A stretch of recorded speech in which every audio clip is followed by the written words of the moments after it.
ಜನರ ಶುಭಾಶಯಗಳು. ಇಂದಿನ ತರಗತಿಯಲ್ಲಿ ನಾವು ಕನ್ನಡದ ವ್ಯಾಕರಣಾಂಶಗಳನ್ನು ಸಾಕಷ್ಟು ತಿಳ್ಕೊಂಡಿದ್ವಿ. ಆ ವ್ಯಾಕರಣಾಂಶಗಳಲ್ಲಿ ನಾವು ಕಾಲಗಳ ಬಗ್ಗೆ ತಿಳ್ಕೊಂಡಿದ್ವಿ, ಕ್ರಿಯಾಪದಗಳ ಬಗ್ಗೆ ತಿಳ್ಕೊಂಡಿದ್ವಿ, ಎಷ್ಟೆಲ್ಲ ವಿಷಯಗಳನ್ನು ತಿಳ್ಕೊಂಡಿದ್ವಿ. ಆದರೆ ಈ ದಿನದ ತರಗತಿಯಲ್ಲಿ ನಾವು ಮುಂದಿನ ವ್ಯಾಕರಣಾಂಶದ ವರ್ತಮಾನ ಕಾಲದ ಬಗ್ಗೆ ತಿಳಿದುಕೊಳ್ಳೋಣ. ಹಾಗಿದ್ರೆ ವರ್ತಮಾನ ಕಾಲದ ಬಗ್ಗೆ ತಿಳಿದುಕೊಳ್ಳುವ ಪೂರ್ವದಲ್ಲಿ ನಾನು ನಿಮಗೆ ಒಂದಿಷ್ಟು ಚಿತ್ರಗಳನ್ನು ತೋರಿಸ್ತೀನಿ. ಅವು ಏನನ್ನ ಸೂಚಿಸ್ತಿವೆ, ಅಲ್ಲಿ ಏನ್ ನಡೀತಾ ಇದೆ ಅನ್ನೋದ್ರ ಬಗ್ಗೆ ಸರಿಯಾಗಿ ಗಮನಿಸಿ ನಿಮಗೆ ಉತ್ತರವನ್ನ ಹೇಳಿ. ಮಕ್ಕಳೇ, ಇದರಲ್ಲಿ ನಿಮ್ಗೆ ಏನ್ ಕಾಣಿಸ್ತಾ ಇದೆ? ಮತ್ತೆ ಏನ್ ಮಾಡ್ತಾ ಇದ್ದಾರೆ? ಇಲ್ಲಿ ಮಾಡ್ತಾ ಇದ್ದಾರೆ. ಅದೇ ರೀತಿಯಾಗಿ ಇನ್ನೊಂದು ಚಿತ್ರ ತೋರಿಸ್ತೀನಿ. ಇದರಲ್ಲಿ ಏನ್ ಕಾಣಿಸ್ತಾ ಇದೆ? ಮಕ್ಕಳು ಏನ್ ಮಾಡ್ತಾ ಇದ್ದಾರೆ? ಇಲ್ಲಿ ಓದ್ತಾ ಇದ್ದಾರೆ. ಎಸ್. ಹಾಗಿದ್ರೆ ಈ ಚಿತ್ರದಲ್ಲಿ ಏನ್ ಅನಿಸ್ತಾ ಇದೆ ನೋಡಿದ್ರೆ ನಿಮ್ಗೆ? ಓಡ್ತಾ ಇದ್ದಾನೆ. ಈ ಚಿತ್ರ ನೋಡಿದ್ರೆ ಏನ್ ಅನಿಸುತ್ತೆ? ಜನರು ಏನ್ ಮಾಡ್ತಾ ಇದ್ದಾರೆ? ಅಲ್ಲಿ ಕೆಲಸ ಮಾಡ್ತಾ ಇದ್ದಾರೆ. ಈ ಎಲ್ಲಾ ಚಿತ್ರಗಳನ್ನ ನೋಡಿದ್ರೆ ನಿಮ್ಗೆ ಏನ್ ಅನಿಸ್ತು? ಅವ್ರು ಇನ್ನು ಕೆಲಸ ಮಾಡ್ತಾ ಇದ್ದಾರೆ, ಏನೋ ಇಲ್ಲಿ ನಡೀತಾ ಇದೆ ಪ್ರಸ್ತುತದಲ್ಲಿ ಅನಿಸುತ್ತೆ, ಹೌದಿಲ್ಲ? ಎಸ್. ಅದನ್ನ ನಾವು ಇಲ್ಲಿ ನೋಡ್ರಿ, ಮೊದಲನೇ ಚಿತ್ರದಲ್ಲಿ ಕೂಡ ಅವ್ರು ಏನ್ ಮಾಡ್ತಾ ಇದ್ರು? ಅವರು ಊಟ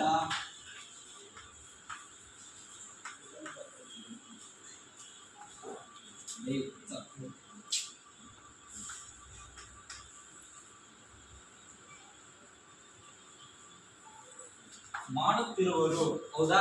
ಅದೇ ರೀತಿಯಾಗಿ ಅವ್ರು ಏನ್ ಮಾಡ್ತಾ ಇದ್ರು? ಓದ್ತಾ ಇದ್ರು.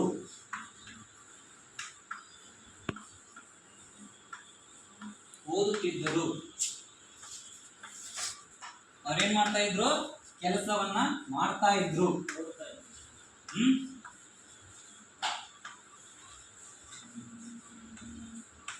ಮಾಡ್ತಾ ಇದ್ರು. ಇವನ್ನೆಲ್ಲ ನಮ್ಗೆ ಗಮನಿಸಿದಾಗ ಏನಾಯ್ತು?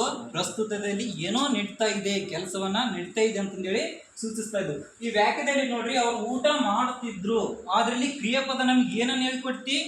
ಅಲ್ಲಿ ಯಾವ ಕಾಲ ಹೇಳ್ಕೊಡಕತ್ತೈತಿ? ಇನ್ನೂ ಮಾಡಾಕತ್ತೀರ, ಪ್ರಸ್ತುತದಲ್ಲಿ ಕೆಲಸ ನಡೀತಾ ಇದೆ ಅನ್ನೋದನ್ನ ಸೂಚಿಸ್ತದೆ, ಹೌದಾ? ಇಂಥವುಗಳನ್ನೇ ನಾವೇನಂತ ಕರಿತೀವಿ? ವರ್ತಮಾನ ಕಾಲ ಅಂತೇಳಿ ಕರಿತೀವಿ. ಯಾವುದೇ ಒಂದು ಸೆಂಟೆನ್ಸ್ ನೋಡ್ರಿ, ವ್ಯಾಖ್ಯೆಗಳನ್ನು ನೀಟಾಗಿ ತಿಳ್ಕೊಳ್ರಿ. ಯಾವುದೇ ಒಂದು ಕ್ರಿಯಾಪದ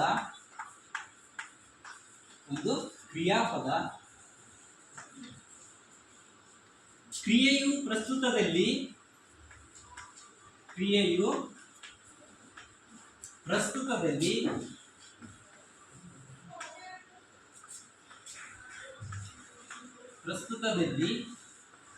ನಡೆಯುತ್ತಿರುವುದನ್ನ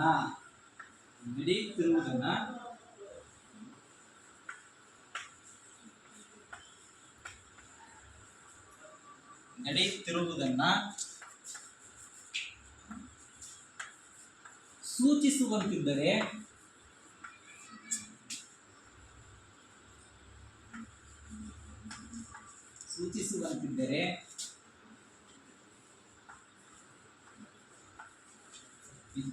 ಅದನ್ನೇ ನಾವು ವರ್ತಮಾನ ಕಾಲ ಅಂತೇಳಿ ಕರಿತೀವಿ.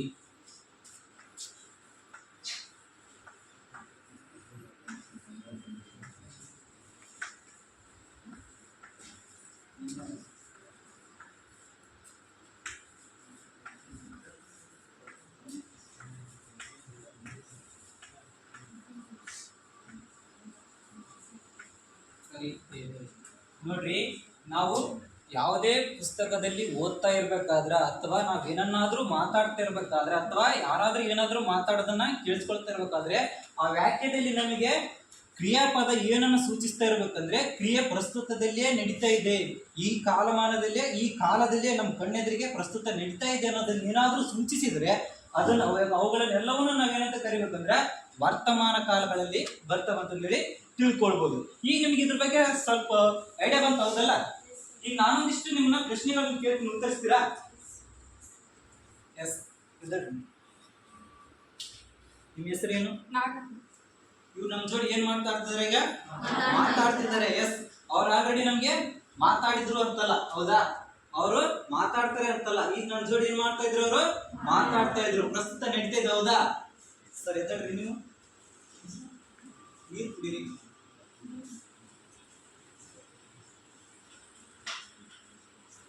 ಏನ್ ಮಾಡಿದ್ರು? ನೀರನ್ನ ಕುಡಿದ್ರು. ಒಂದ್ ವೇಳೆ ನಾವೇನ್ ಮಾಡ್ಬೇಕಾಗಿತ್ತು? ನೀವು ನೀರ್ ಕುಡಿದ್ರ ಅಂತ ಕೇಳಿದ್ರೆ ಕುಡ್ದಿನ್ ಸರ್ ಅಂತ ಹೇಳ್ತಿದ್ರು. ಹೌದಾ? ಅವ್ರು ಒಂದ್ ವೇಳೆ ಅವ್ರು ಕುಡ್ದಿದ್ದೆ ಸರ್ ಅಂತ ಹೇಳಿದ್ರೆ ಅವ್ರು ಕುಡಿದ್ರ ಬಿಟ್ಟು ನಮ್ಗೆ ಗೊತ್ತಾಗ್ತಿರ್ಲಿಲ್ಲ, ಅದು ನಡೆದು ಹೋಗಿರೋದು. ಹೌದಾ? ಅಥವಾ ಕುಡಿಬಹುದು ಅವ್ರ ಮುಂದೆ, ಆದ್ರೆ ಅದು ಇದ್ರೊಳಗ ಬರಲ್ಲ. ಈಗ ನಮ್ಗೆ ಏನ್ ಗೊತ್ತಾಗ್ಬೇಕಾಗಿತ್ತು? ಪ್ರಸ್ತುತ ನಮ್ಮ ಎದುರಿಗೆ ನಡೀತಾ ಇರ್ಬೇಕು, ನಾವು ನೋಡ್ತಾ ಇರ್ಬೇಕಾದ್ರೆ ನೋಡ್ತಾ ಇರೋ ಸಮಯದಲ್ಲಿ ಅದೇನಾದ್ರೂ ಕ್ರಿಯೆ ನಡೀತಾ ಇತ್ತಂದ್ರೆ, ಅಂತದ್ದೇನಾದ್ರೂ ಸೂಚಿಸ್ತಾ ಇತ್ತಂದ್ರೆ ಅದನ್ನ ನಾವು ವರ್ತಮಾನ ಕಾಲ ಅಂತೇಳಿ ಕರಿತೀವಿ. ಸ್ಪಷ್ಟವಾಯ್ತಾ ನಿಮ್ಗೀಗ? ನೋಡ್ರಿ, ಅದೇ ರೀತಿಯಾಗಿ ಬರೆಯುತ್ತಿದ್ದೇವೆ, ಓದುತ್ತಿದ್ದೇವೆ. ಹೌದಾ? ಈ ತರದ ಎಲ್ಲಾ ಅಂಶಗಳು ಏನಾದ್ರೂ ನಿಮ್ ಕಣ್ಣಿಗೆ ಕಂಡು ಅಥವಾ ಕೇಳಿಸ್ಕೊಂಡ್ರಿ, ಓದ್ತಾ ಇರ್ಬೇಕಾದ್ರೆ ಬರ್ತಾ ಇರ್ಬೇಕಾದ್ರೆ ನಿಮಗೆ ಏನಾದ್ರೂ ಈ ತರದ ಪದಗಳು ಬಂದ್ರೆ, ಓ ಕ್ರಿಯಾ ಪದದಲ್ಲಿ ನಮ್ಗೆ ಏನ್ ಗೊತ್ತಾಗ್ತಾ ಇದೆ? ಕಾಲವನ್ನು ಸೂಚಿಸ್ತಕ್ಕಂತ ಪದ ಇದು. ಇದು ವರ್ತಮಾನ ಕಾಲಕ್ಕೆ ಕಾಣ್ಕೊಳ್ಳೋದ್ರ ಬಗ್ಗೆ ತಿಳಿದುಕೊಂಡಿದ್ದೀರಿ ಅಂತ ಹೇಳಿ ನಾನು ಅನ್ಕೊಂಡಿದ್ದೀನಿ. ಹೌದಾ? ನಿಮ್ಗೆ ಐಡಿಯಾ ಗೊತ್ತಾಯ್ತಾ? ಇವಾಗ ಗೊತ್ತಾಯ್ತಾ? ಹಾಗಿದ್ರೆ ನೀವು ನಾಳೆ ತರಗತಿಗೆ ಬರಬೇಕಾದ್ರೆ ವರ್ತಮಾನ ಕಾಲದ ಬಗ್ಗೆ ಒಂದಿಷ್ಟು ಹೋಮ್ವರ್ಕ್ ನ ಮಾಡ್ಕೊಂಡ್ಬರ್ಬೇಕು. ಏನ್ ಮಾಡ್ಕೊಂಡ್ಬರ್ತೀರಿ? ಯಾರು ಅತಿ ಹೆಚ್ಚಾಗಿ ವರ್ತಮಾನ ಕಾಲದ ಬಗ್ಗೆ ವ್ಯಾಖ್ಯೆಗಳನ್ನ ರಚಿಸ್ಕೊಂಡು ಬರ್ತೀರಿ ಅವರಿಗೆ ತರಗತಿಯಲ್ಲಿ ನಾವು ಏನ್ ಮಾಡೋಣ? ಬಹುಮಾನ ಕೊಡೋಣ. ಆಯ್ತಾ? ಓಕೆ, ಧನ್ಯವಾದಗಳು. ಮುಂದೆ ಅಂಶವನ್ನ ತಿಳ್ಕೊಳ್ಳೋಣ.